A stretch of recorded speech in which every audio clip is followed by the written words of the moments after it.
Mai teri tablik ko, zamin ke kinarong tak phone chaunga. Bincang bersamamu balik.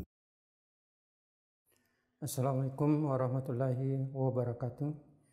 Nama saya Harun Al-Rasyid Mukoago. Saya lahir di Kota Mobagu, Sulawesi Utara, tanggal 25 Oktober tahun 1972. Saya dari jemaat keturunan.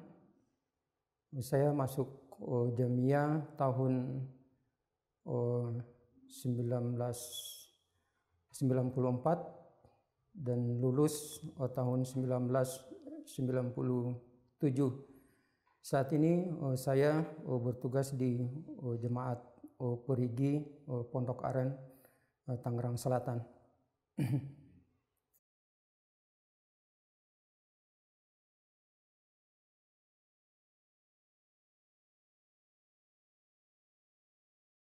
Pada awalnya sih tidak ada niat ya, tidak pernah terpikir untuk bisa masuk Jamiyah. Cuman pada waktu itu ada mubalik kita yang bertugas di sana, Pak Maulana Sagir ya almarhum. Waktu beliau bertugas di sana saya selalu menemani beliau. Dan waktu itu ya saya juga sedang kuliah, menemani beliau, dan beliau memberi motivasi, masukan kepada saya supaya sebaiknya saya coba untuk masuk Jamiyah. Tapi mungkin juga saya sudah ditakdirkan untuk menjadi mubalik. Karena sebelumnya saya pernah bermimpi ya, bahwa di dalam mimpi saya itu Pak Cima ya, Rais Tablik pada waktu itu ya, ditemani oleh Pak Amir Nasional Pak Lubis, ini dalam mimpi.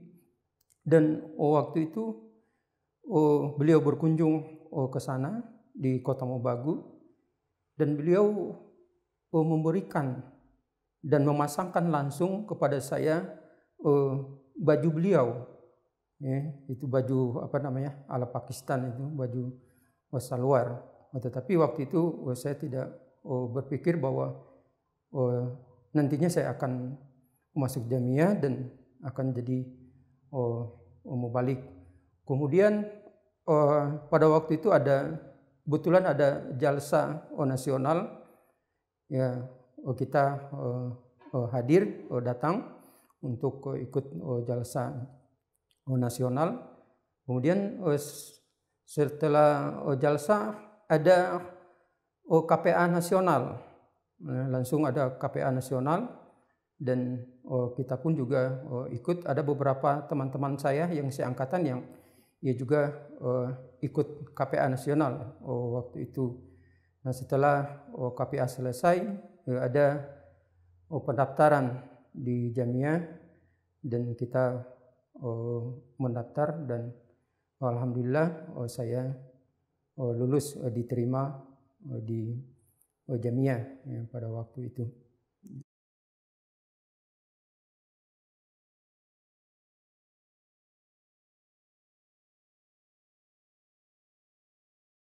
Ada banyak sekali hal yang saya alami sewaktu saya di Jamiyah yang sampai kapanpun itu tidak akan pernah terlupakan. Ya, apapun memang tantangan yang dilalui, seperti yang saya katakan tadi, bahwa mungkin saya sudah ditakdirkan jadi mubalik ya, mungkin dengan perantaraan mimpi, bahwa waktu saya masuk belajar di Jamiyah, saya banyak mengalami tekanan di dalam batin saya. Kita kan biasa ya, kuliah, kita biasa ya kos, biasa bebas ya, di kampus yang bagus ya. Kemudian di Jamiyah kita melihat keadaannya seperti itu, apalagi pada waktu itu ya, Parung kan masih sepi dengan fasilitas yang seadanya. Yang waktu awal-awalnya malah kita tidur itu di apa namanya itu, di lantai atas masjid itu, yang paling atas itu. Kalau siang hari panasnya luar biasa. Dan kita juga dibatasi untuk keluar, ya, hanya sebulan hanya bisa 2 kali keluar. Jadi melihat kondisi seperti itu, batin saya berkecamuk. Saya ini kayaknya bukan tempat saya. Ini enggak gua banget ini. Tempat ini. Ini kayak saya bilang loh, ini kok kayak pesantren gitu. Ya, jadi itu hati itu terus berkecamuk dan selalu ingin mau keluar saja dari Jamiah, ya tidak sanggup untuk melanjutkan. Sehingga saya nggak bisa fokus belajar, ya, karena hati saya terus mau keluar saja dari Jamiah, ya, tidak fokus belajar. Itu tahun pertama itu begitu. Kemudian akhirnya suatu ketika saya di waktu itu direktur Jamiah Pak Sayuti, ya, almarhum, beliau sempat memanggil saya di kantor beliau dan menasihati saya sampai saya disuruh untuk buat pernyataan, ya, bahwa saya akan belajar sungguh-sungguh. Ya, beliau menasihati saya, ya, dan saya buat perjanjian waktu pernyataan waktu itu bahwa saya akan belajar sungguh-sungguh. Tetapi tetap saja saya tetap tidak bisa fokus belajar. Jadi di hati saya, di pikiran saya itu bagaimana saya bisa keluar dari Jamiah. Suatu ketika waktu kita sedang belajar, waktu itu ada pelajaran bahasa Urdu. Dosennya Pak Maulana Mulis Ilyas waktu itu. Setelah keluar saya kejar beliau, ya, dan saya bilang saya mau minta konsultasi dengan Bapak, minta nasihat dengan Bapak, ya, karena memang hati saya sudah nggak kuat lagi. Saya ingin keluar saja dari Jamiah. Akhirnya selepas maghrib beliau ajak saya jalan-jalan ke Bogor. Jadi beliau nasihati saya itu sambil jalan itu, di jalan naik angkot kita ke Bogor. Kita masuk ke swalayan dan beliau menyuruh saya, ya, silakan mau apa keperluan ambil saja, ya. Dan beliau sepanjang jalan beliau nasihati saya. Nah, ada satu hal ungkapan beliau yang membuat saya akhirnya bertahan. Beliau mengatakan bahwa, Harun, kalau kamu keluar dari Jamiah itu sama saja dengan kamu lari dari Allah Ta'ala. Ya. Tapi kalau kamu tetap bertahan di sini, ya, mau hancur lebur pun kamu, ya, maka akan tetap ada keberkatan, ya, bagi kamu. Nah, itulah ungkapan beliau yang membuat saya kembali tenang, ya, dan artinya bertahan bisa lagi melanjutkan ikut belajar, ya, sudah agak tenang. Tapi ternyata tidak bertahan juga, tidak bertahan lama. Ya, kembali lagi hati saya bergejolak, ya, udah pokoknya saya ingin mau keluar. Sehingga saya banyak buat masalah, ya, banyak tidak ikut kegiatan, ya, ada banyak masalah, ya, sehingga waktu itu Pak Cima sudah jadi direktur Jamiah. Beliau sering memanggil itu. Beliau selalu kalau beliau panggil itu beliau tulis, ya, dalam semacam memo, diantar, ya, datanglah. Berarti kita harus ke kantor beliau dan ya pasti ada masalah. Ini memang udah pasti ada masalah. Nah, begitu kita datang, beliau selalu sambut, ya, masuk dan silakan duduk. Raja dari Sulawesi, kadang beliau bilang raja, kadang beliau bilang silakan duduk. Pangeran dari Sulawesi, ya, kenapa katanya disebut raja atau pangeran? Karena kalau raja pangeran kan nggak mau diatur, dia mau bebas saja. Nah, itulah keadaan saya waktu saya di Jamiah. Tapi kembali lagi masih begitu terus juga, Ya, sampai pada akhirnya itu kalau nggak salah sudah mau masuk tahun ketiga itu malah. Ya. Masih juga terus bergejolak, ya terus ingin mau keluar lagi, saya mau ke Jakarta saja, mau melanjutkan kuliah lagi. Ya. Nah akhirnya pada sore hari saya memang sudah memutuskan bahwa saya akan keluar dari Jamiah. Ya waktu itu sudah bulat, bahwa saya akan keluar dari Jamiah. Saya datang ke Pak Cima mau menyampaikan bahwa saya akan keluar dari Jamiah.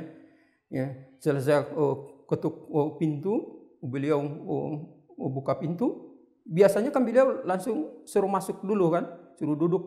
Ini tidak. Begitu buka pintu, beliau langsung bilang, "So, Tuan Harun sakit, mari doa." Ya, langsung beliau bilang seperti itu. Jadi saya nggak bisa ngomong apa-apa lagi. Ya begitu habis doa, ya nggak duduk, kita berdiri di depan pintu. Ya, habis doa langsung pulang. Nah disitulah saya merasakan bahwa beliau adalah orang yang suci. Ya, bahwa ya coba bayangkan, beliau bisa tahu, ya beliau bisa paham itu apa yang kita alami. Ya.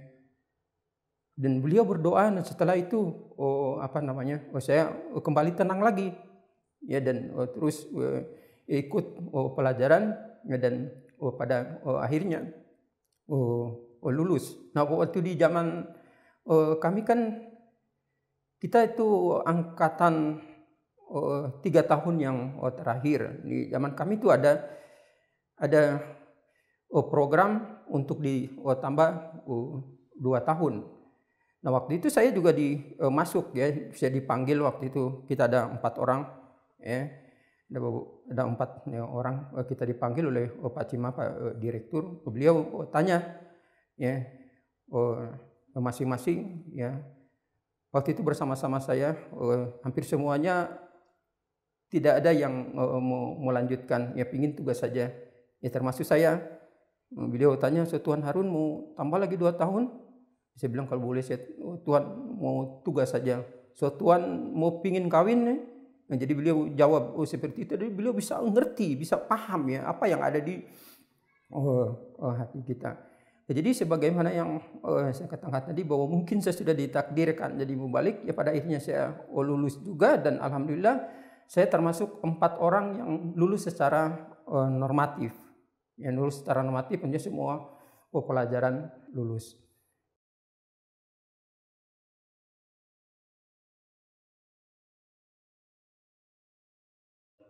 Ya setelah kita lulus, waktu itu kita 4 orang pertama dipanggil, karena kita 4 orang lulus secara normatif. Kita 4 orang dipanggil pertama kali, diinterview oleh Pak Rais Tablik, ya Pak Sayuti waktu itu.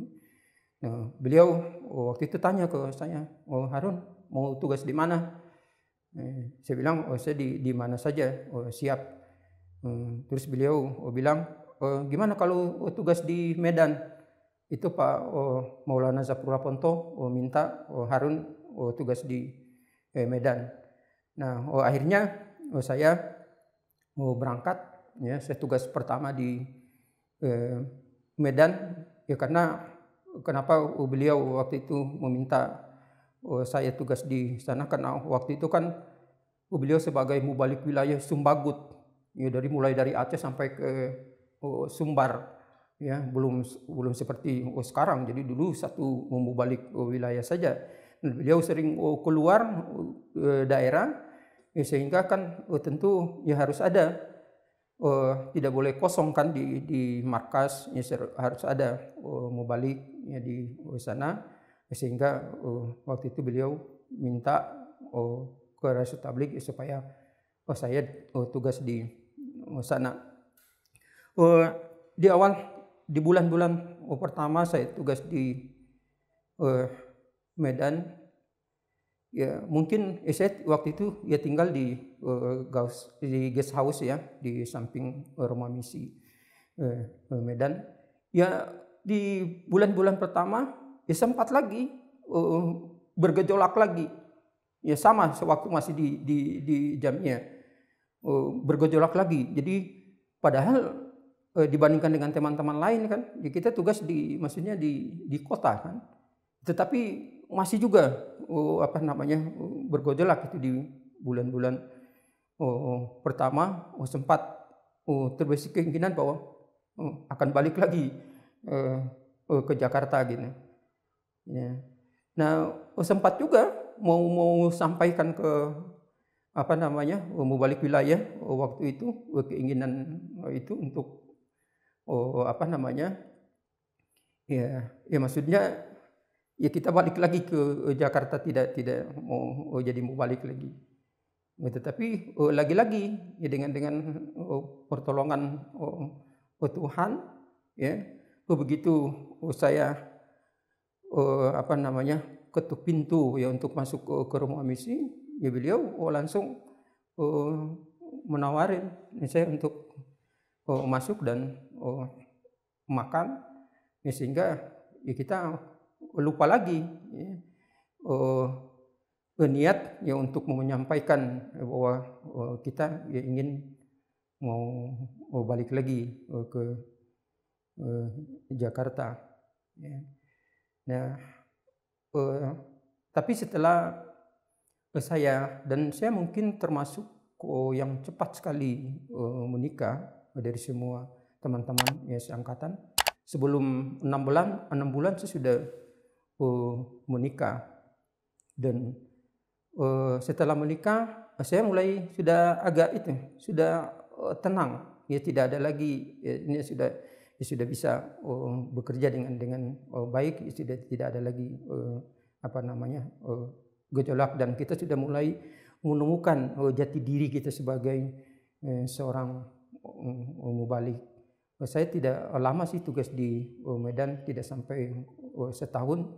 Jadi sebelum saya nikah saya tinggal di guest house itu, dan setelah nikah kan nggak mungkin lagi tinggal di situ. Ya saya pindah ke jemaat yang terdekat di Medan, itu jemaat jemaat Namorambe, itu kan dekat ya dari Medan, tetapi tidak lama, tidak sampai sebulan ya sudah dengan istri.